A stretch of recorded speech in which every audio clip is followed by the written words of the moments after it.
All right, my city-provided laptop just turned at 1:30 p.m., so I will call the meeting of the Board of Public Utilities for the City of Santa Rosa to order. If we may have a roll call, please. Chairman Galvin. Here. Vice Chair Cowan. Here. Board Member Arnone. Here. Board Member Badenfort. Here. Board Member Dowd. Here. Board Member Grable. Here. Board Member Watts. Here. Statements of abstention by board members.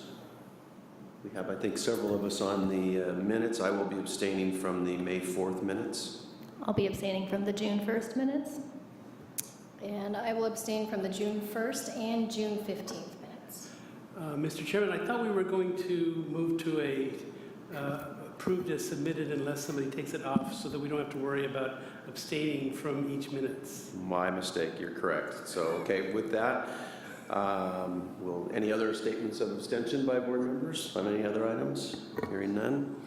So with regards to the minutes approval, they'll be accepted as submitted unless there's any substantive changes. And I did notify Secretary Roberts that the minutes for the June 1st meeting at the end referenced that the next meeting will be in City Council chambers, and actually it was at the UFO. And then the June 15th minutes indicate that they were at the City Council chambers and they actually were at the UFO. So those two changes will be made to those minutes. Other than that, they will be accepted as submitted.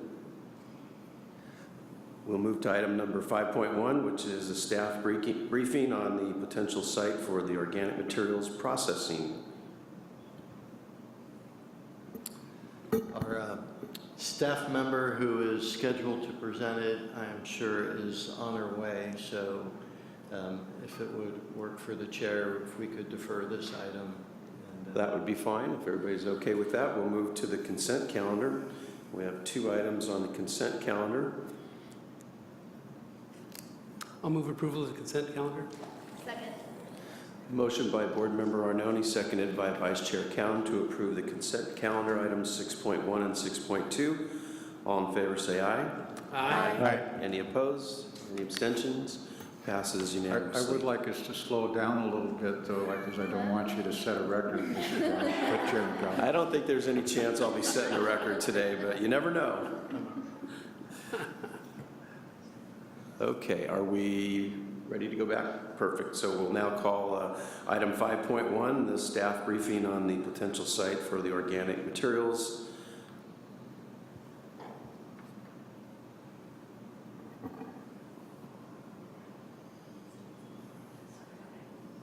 Sorry about that.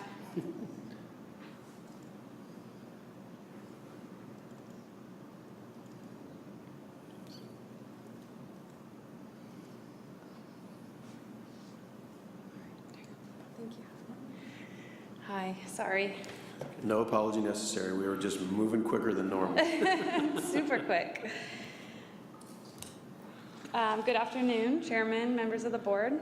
I'm Emma Walton, Water Use Engineer in Subregional Operations, and I'm here today to provide an update on a topic that a number of you have been contacted about, the potential site for an organic material processing services, or an organic materials processing facility is what will actually be housed at a potential site. The organic material kind of encompasses yard waste, wood waste, and residential food waste. So our agenda is pretty straightforward today. I'm just going to walk through the past, present, future as it relates to this topic. Starting with the past, kind of how we got to where we are today. The Sonoma County Waste Management Agency was formed in 1992. Their governing body is a board of directors made up of representatives from each of the 9 counties and one representative, or each of the 9 cities within the county and one representative from the county itself. They are a joint power authority. Like I said, were formed in 1992 to deal with waste management issues within Sonoma County. Their mission is waste diversion. And the cornerstone of that mission is composting. They achieve most of their waste diversion through composting. Shortly after they formed in 1993, they opened a composting facility and operated that composting facility for over 20 years. But in October of 2015, they had to close the Sonoma Compost facility due to a federal water quality lawsuit that they ended up deciding to settle. And since then, they have been out hauling all of the green waste that's collected within the county to other counties, Napa, Mendocino, and Solano County. That's been working well for them. They haven't had any issues doing that, but their board, made up of the 9 cities and the 1 county representative, is interested in seeing a long-term solution for dealing with the organic waste. So the city, or the agency, went through a multi-year effort to secure and locate a new site for their facility, but they were ultimately unsuccessful. And instead of pursuing another potentially multi-year effort that potentially could be unsuccessful, instead what the agency did is they went to their board and recommended that they look to the private sector for a solution. So instead of the agency securing, permitting, and operating a facility, the private sector would do that for them, and the agency would commit a long-term flow of the organic waste that they're responsible for. So that brings us to where we are today. In May 31st of this year, the agency issued an RFP soliciting interest from parties interested in operating a facility that could process their organic waste. It doesn't necessarily have to be a composting facility. That's what the agency previously operated. That's what the agency is interested in, bringing compost back to Sonoma County, but the RFP doesn't necessarily limit proposers to that sort of operation. As part of that RFP, the city included a letter that I believe was shared with the board by the director, indicating that we would be interested in leasing land to any proposers interested in responding to the agency's RFP. So we identified, to put it in context, identified a number of parcels that reside north of the treatment plant that we would be willing to lease, as well as some potential beneficial uses that are synergistic uses that this future facility and the treatment plant may be able to engage in. Those kinds of beneficial uses might include the use of our biosolids. They might include the use or some kind of interaction with our composting facility. We do own and operate a composting facility adjacent to the treatment plant as well, highlighted in blue there. It might include the use of our recycled water, burning of digester gas, if their operation somehow produced digester gas or stored digester gas, we would be interested in storing additional digester gas. We produce excess heat from our combined heat and power engines. There might be an opportunity if they needed heat that we could provide them with excess heat. We potentially have excess digester capacity that they could utilize, and we have the ability to treat stormwater runoff for them if that would be something they would be interested in. We don't exactly know what type of beneficial use that we might be looking at, but we wanted to include as many things as we could think of. that could benefit from a kind of co-locating these two facilities adjacent to each other. So last week, the agency held a mandatory pre-proposal meeting. They had about 60 individuals attend from about 25 different entities. It was a good turnout. We got a lot of questions from proposers at that meeting, interested in what exactly a lease would look like. They want additional information about this property. Just lots of interest. We took about 15 people out after the pre-proposal meeting to view the property that we'd be willing to lease, as well as toured the compost facility that we operate. So a lot of interest, but also kind of a lot of unknowns at this point that we need to figure out. Proposals are due to the agency in mid-August. They are anticipating they will have an extension of that deadline, which would help facilitate any process that we would need to undergo in working out all the details with the lease of any of our land. So that kind of brings us to the future. We met with the executive director of the Sonoma County Waste Management Authority last week, and we're still working on figuring out how exactly we're going to dovetail our two processes. We don't exactly know what that's going to look like. We're thinking at this point we would have our own RFP process where we solicit interest from anybody interested in using the land. We'd want to see what they were proposing, what kind of facility they were proposing, what kind of lease rates they were willing to offer, what kind of beneficial uses or relationships they would be willing to engage in, and then make a selection kind of based on that information. We would then provide a letter of intent to negotiate with any proposers that we would kind of be willing to engage with, but because the timeframes are so quickly with the agency and we don't want to delay their process more than necessary, the most we could offer would be an intent to negotiate. We wouldn't be able to actually get through any negotiations. Also, we would likely issue an intent to negotiate to more than one proposer. Anybody that we would be interested in negotiating with if they were to receive the contract with the agency.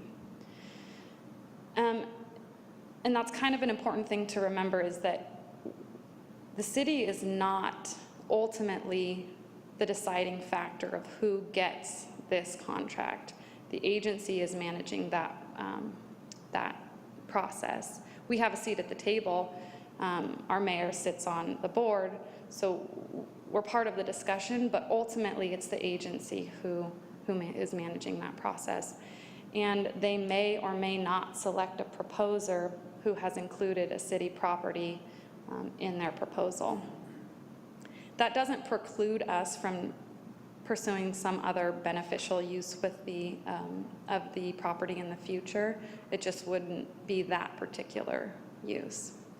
So in the immediate future, like I said, we need to define exactly what our process is going to look like. We need to nail down our timing and work out how we're going to select any potential proposers and allow them to use city property in their proposal to the agency.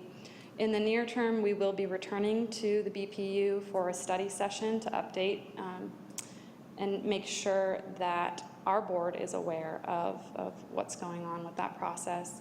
And then in the long term, like I said, it's the agency who's selecting the proposer, and their ultimate goal is to bring organics processing back to Sonoma County instead of off hauling it. With that, I will open it up for any questions. Thank you. A question for you. When you had the meeting last week, did you get a sense from the people that were there as prospective proposals as to whether or not they'd identified non-city-owned property that they were looking at for this type of project? There have been some parcels identified. I believe there's one in Petaluma that people have identified. I believe there's one off Todd Road that proposers have identified. So there are other properties out there. But when the agency asked if proposers would be interested in viewing city property, about half of them raised their hand. So there is good interest in city property, but there are also other properties available. Great. Well, I think it's going to be important to, as you're identifying the potential proposers who are interested in our property, that look at multiple opportunities in terms of if there's half a dozen of them that want to potentially use city property, try and get a letter of intent with all of them, because you never know who the agency's going to select. So, Yeah. great. Thank you. Very good. Other board member questions? Board member Dowd? It bothers me a lot that this county is off-hauling all their compost materials to someplace else. It seems to me we collectively need to find some place for that to happen locally, especially when you think about the large agricultural industry we have here and landscaping industry. There's a use for this material. Yes, we have a responsibility that's on this board and certainly the city council to protect our citizens of this community and the sub-regional system communities. But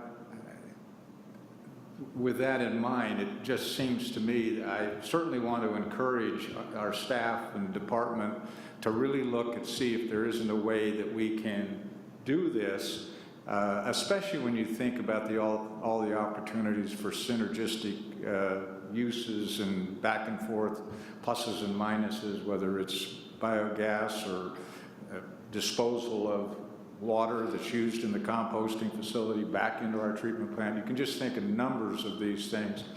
And so I encourage us to continue to push this forward to see if there isn't a solution that some private industry wants to get involved with us on.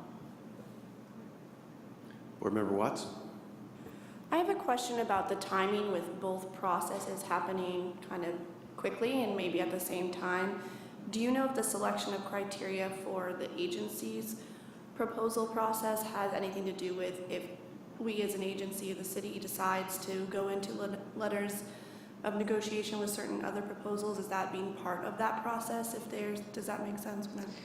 I think I understand what you're asking, and I'll try to answer it, but ask again if I don't. We have had discussions with the executive director who's managing the process for the agency about whether a letter of intent to negotiate inserted in their proposal to the agency is sufficient for selection. And they have indicated, yes, that is sufficient. There's still details, obviously, to be worked out if our negotiations fall through with some, particular entity and they were the selected ones. How does that look? But they are interested in accommodating our willingness to offer up land, and they are appreciative of the fact that we have included this letter in their RFP and identified land to be used as part of the process. I'm sorry. I just wanted to add on to that, I think, to clarify where you may have been headed in terms of, do we have a sense of the weight of the city's interest in the project in terms of their decision making? The answer is we don't yet. They haven't finished developing their criteria. The one thing that is significant from a city perspective is we supply 40 to 50% of the material, and we have the full right, if there's a project that is selected that we don't favor, to not, to not send our material to that project and potentially proceed with the project that maybe is most favorable from a city perspective. So I think that can't help but weigh into their decision-making. I don't know how explicit that will be in terms of criteria once that's developed. Great, thank you. Both of those helped. And I do want to echo what Board Member Dowd said about the importance of as a community benefit, and I hope that we can move forward with whatever capacity of our process. But I think that this project is something that really, speaks to Santa Rosa Water's mission. So, thank you. Board Member Grable? Yeah, I'd like to echo those comments, both Board Member Watts and Dowd. I know that in a net whole systems analysis, food waste is actually one of the biggest contributors to climate change right now, which I didn't know until recently. That being said, I know the value of this. I do want to make sure that there's some model for mitigation. It is a California tiger salamander habitat, is it not? And I know it'll be subject to CEQA and the IR and all that. I would just like to put on the record that there are, in that process of mitigation, there are certain populations that require a different type of mitigation. For pathway for genetic variation should be kept in mind, that it can't simply be mitigated by creating habitat elsewhere if there's an important corridor that needs to be maintained or diverted. Obviously, they're going to pave the whole lot to not, have another federal water quality suit. But just something to keep in mind. We will, thank you. Board Member Arnone? A couple of questions. What is the current status of permissible land use on the parcels that we're proposing as available? I am not familiar with the current status. That is a question that a number of the proposers have been asking. Currently, I believe it's zoned as PI, but I could be incorrect. Also, to kind of add a little complexity, a number of these parcels have not been annexed into the city, and we are in the process of doing that. And when we're doing that, we will examine the zoning of those parcels to make sure that they're appropriately zoned. Okay, I was a little surprised to hear the number 40 to 50% of the material is supplied by the city. That causes me then to ask whether we should be investigating undertaking this composting project on our own as a city instead of, I'm a little concerned about the timing of this. It's like the selection process is kind of allowing the tail to wag the dog, maybe, I don't know, but that we're not synchronized in our timing for selecting the successful bidder for the JPA and the successful, applicant for use of the land. So I guess that caused me to look at other alternatives. Is there an interest of the city in operating this composting operation ourselves? It's a good question.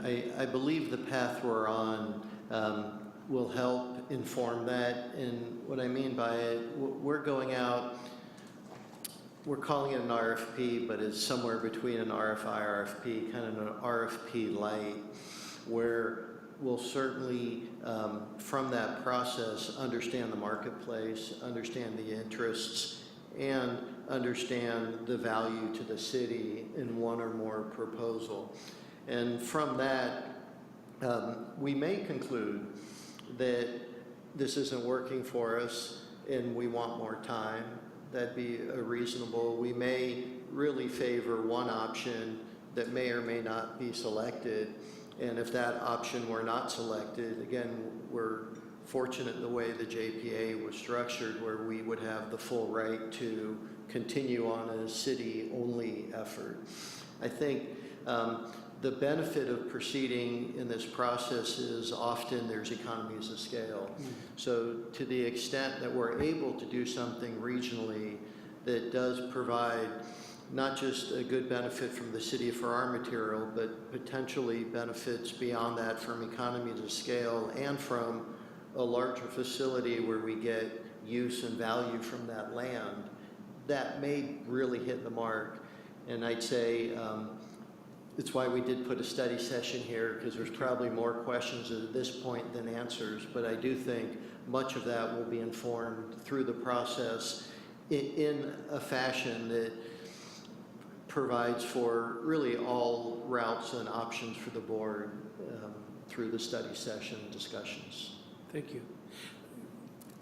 On our current composting operation, is that a revenue generating process? I mean, do we sell the results of that composting and use it as enterprise funds to offset other costs? We do sell the compost generated out of that facility.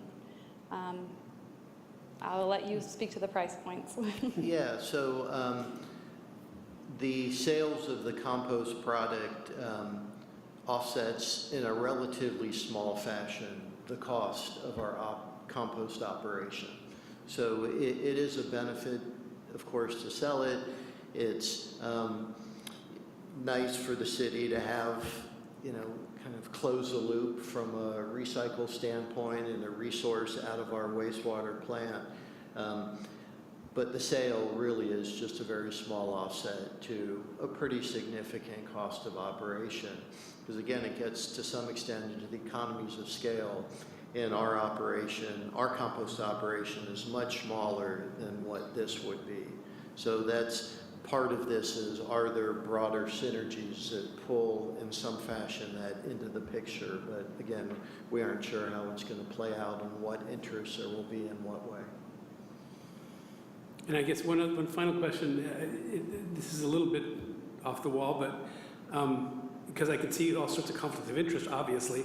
But did the city consider being one of the applicants for the right to undertake this process, or were we prohibited by our having a seat on the JPA board? We were trying to be as creative as we could, but we didn't go that far. Okay. And part of it was the timing. I know staff for quite a while had been talking to the agency about this, but they were struggling with what they really wanted to do, and then they reached a point, we're doing an RFP, we're proceeding in this time frame. So we were pleased at the indication that they're going to extend the time frame to allow us to go through our process and really understand it. And I do believe from that we're going to be fairly informed in terms of what options present themselves to us. Great, thank you. Board Member Grable, did you have another question or comment? Yeah, one comment would be, if we're talking about eventually diverting biosolids to one of these applicants for use, is there an offset there too? Are they paying us for material? Paying us, I'm sorry, paying us for what?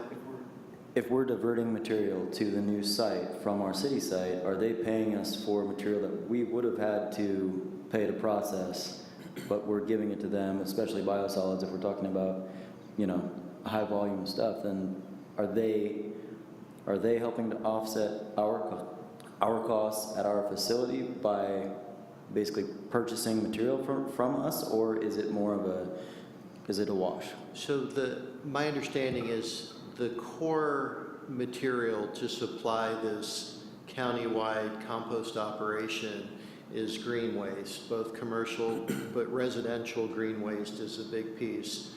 Of course, residential green waste has some food waste included in it. So that's the dominant material.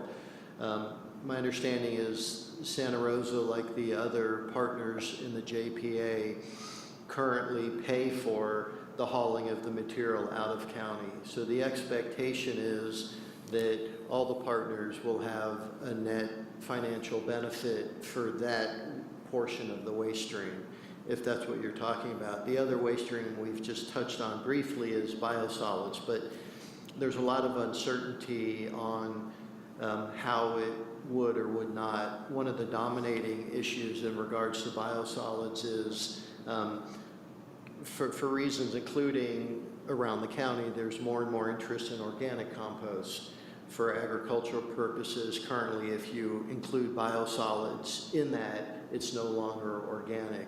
So it would have to be a separate part of the operation. So it's not really a feedstock for this regional operation. And there are some proposers whose technology lends themselves more to processing biosolids and some who don't at all. So it's all part of getting proposals and understanding exactly what kind of synergistic uses people are interested in pursuing and then negotiating. I just want to Board express Member my Noni? appreciation for having the study session, because this is a question that's coming up a lot, so thank you for presenting this. It really helps me to understand the context. Thank you. Any other board member Dowd? Just for historical perspective, when this board studied and decided to put in the biomass facility, we also recommended to the city council, because it was on the table, to possibly carry that plant to a bagging facility where we could sell the product and make more. And the board and the council, it doesn't mean it couldn't change, but the decision was really based on we didn't want to get into private business. And so I just throw that out so that we at least know that that's where this thing started. I think the key to having this, we've got a long ways to go, obviously, to get to a solution. There's going to be a lot of discussion and analysis, and everything from tiger salamanders to you name it is going to be in this process. I think we need to remain flexible and at the same time put energy into this so this moves forward, and then we're not having this conversation, what are we going to do in 15 years? Right. Good point. Any further board questions or comments? Very good. Thanks for your presentation, Emma. Thank you. Item 7 is public comments on non-agenda matters. Seeing no one rise, we have no referrals. We have 2 written communications with regards to minor contract awards. If anybody has any issues with those? Hearing none. Subcommittee reports. The contract subcommittee is meeting on the 12th, I believe. Any other subcommittee reports? Board member reports? Director's report. Thank you, Chair. I do have a few brief items to report out on. We wanted to let the board know that we submitted our annual total phosphorus effluent limitation annual compliance report last week to the water board, summarizing the offset credits that we had developed, the offset credits we've used. As you're well aware, it was a very wet year with a notable discharge period, so we definitely ate into our bank of credits that we had developed, and we're going to be working to develop additional credits in preparation where we'd have another very wet season coming up. On a related issue, staff provided oral comments to the Regional Water Board last week on the water quality trading framework. This is a regulatory document that will supplant the current nutrient offset program we're operating under, but largely similar in terms of how we're dealt with. Our comments focused on interest to see through the Laguna TMDL on phosphorus that will provide what we believe will be a more equitable approach to all the dischargers that contribute phosphorus into that receiving water. And we also reiterated concerns we have about credits expiring, which is particularly a city concern because we don't always discharge, but we want to have a bank and we really don't want them expiring before we use them. And indications were that our comments were received. We'll be providing more detailed written comments later this month, talking about other things like program flexibility and implementation, and allowing more targeted offsets directly to benefit the water quality in maybe more qualitative ways that align with stakeholder interess. We've been talking with the Russian River Keeper, who's interested in a similar different approach to the program. On Excuse me, the last item I had is this past Friday, staff observed a small leak at one of our recycled water ponds bypassing a 48-inch diameter shutoff valve, which controls the discharge from Delta Pond. And that's upstream from the actual discharge that has these flexible valves down in the bottom of the pond.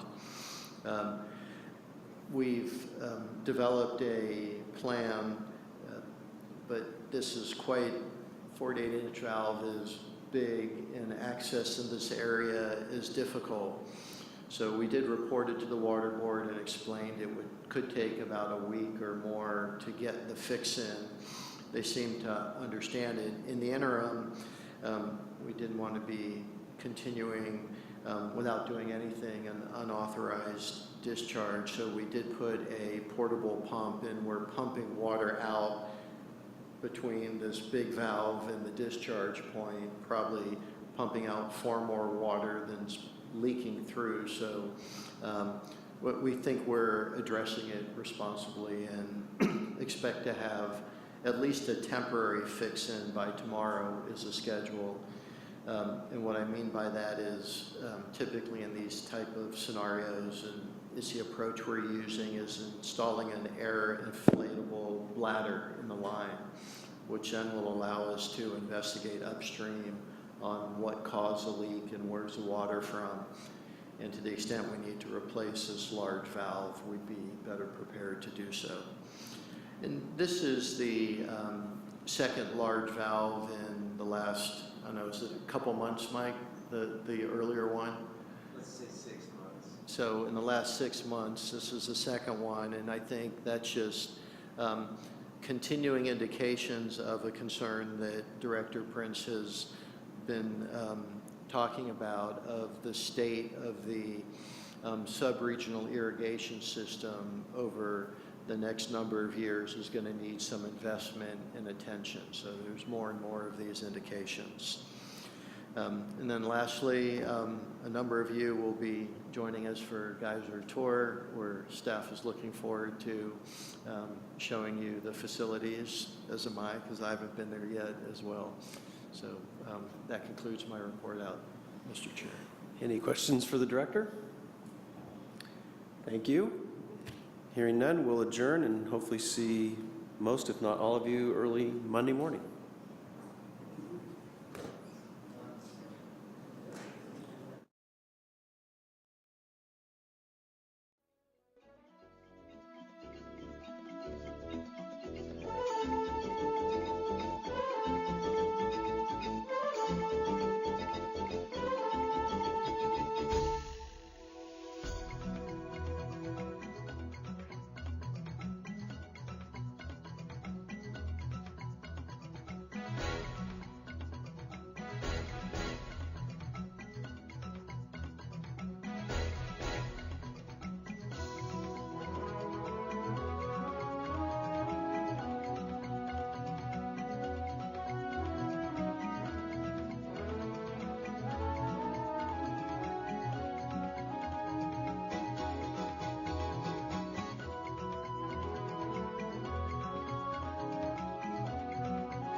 Santa Rosa.